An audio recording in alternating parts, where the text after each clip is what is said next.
महादेव कहते हैं, किसी के साथ गलत करके अपनी बारी का इंतजार जरूर करना, क्योंकि इस समय के पास हर किसी के कर्मों का हिसाब है।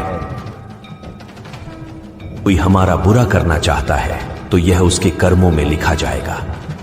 हम क्यों किसी का बुरा सोचकर अपने कर्म और वक्त दोनों खराब करें। इस जीवन में कई घाव मिलेंगे, हमें घाव से ज्यादा उनके पीछे छिपे पाठ को ही याद रखना है। किसी का दिल इतना भी मत दुखाओ कि उसके अंदर रहने वाला परमात्मा भी दुखी हो उठे। महादेव कहते हैं, सरल व्यक्ति के साथ किया गया छल आपकी बर्बादी के सारे द्वार खोल देता है।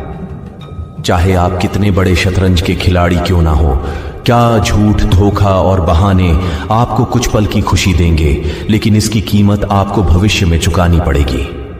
इंसान के बर्बाद होने के 6 कारण: नींद, गुस्सा, दर्द, थकान, आलस और कामों को टालने की आदत। समस्या यह है कि सच्चे लोग व्यक्ति को सराहते नहीं, बल्कि उसका इस्तेमाल कैसे करना है यह सोचना शुरू कर देते हैं कि जीवन में पीछे देखोगे तो अनुभव मिलेगा, आगे देखोगे तो आशा मिलेगी, दाएं बाएं देखोगे तो सत्य मिलेगा, लेकिन अपने भीतर देखोगे तो परमात्मा मिलेगा। कोई भी आपको गलत समझे तो उसकी प्रतिक्रिया शब्दों से नहीं, अपने उत्तम कर्मों से दो, क्योंकि कर्म की ध्वनि शब्दों से कई गुना ज्यादा प्रखर होती है।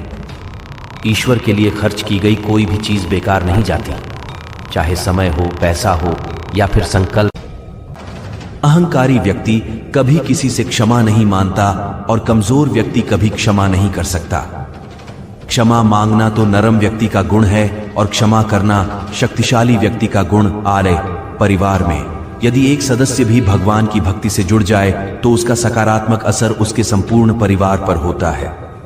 चिंता करना छोड़ दो, क्योंकि अंत में सब ठीक ही हो जाता है, और अगर ठीक ना तो यह समझ लो कि अभी अंत नहीं आया है।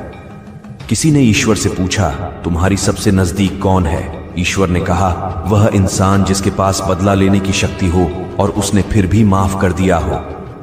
महादेव कहते हैं, जो अपना ना हुआ उस पर कभी हक ना जताना, और जो समझ ना सके उसे कभी दुख ना बताना।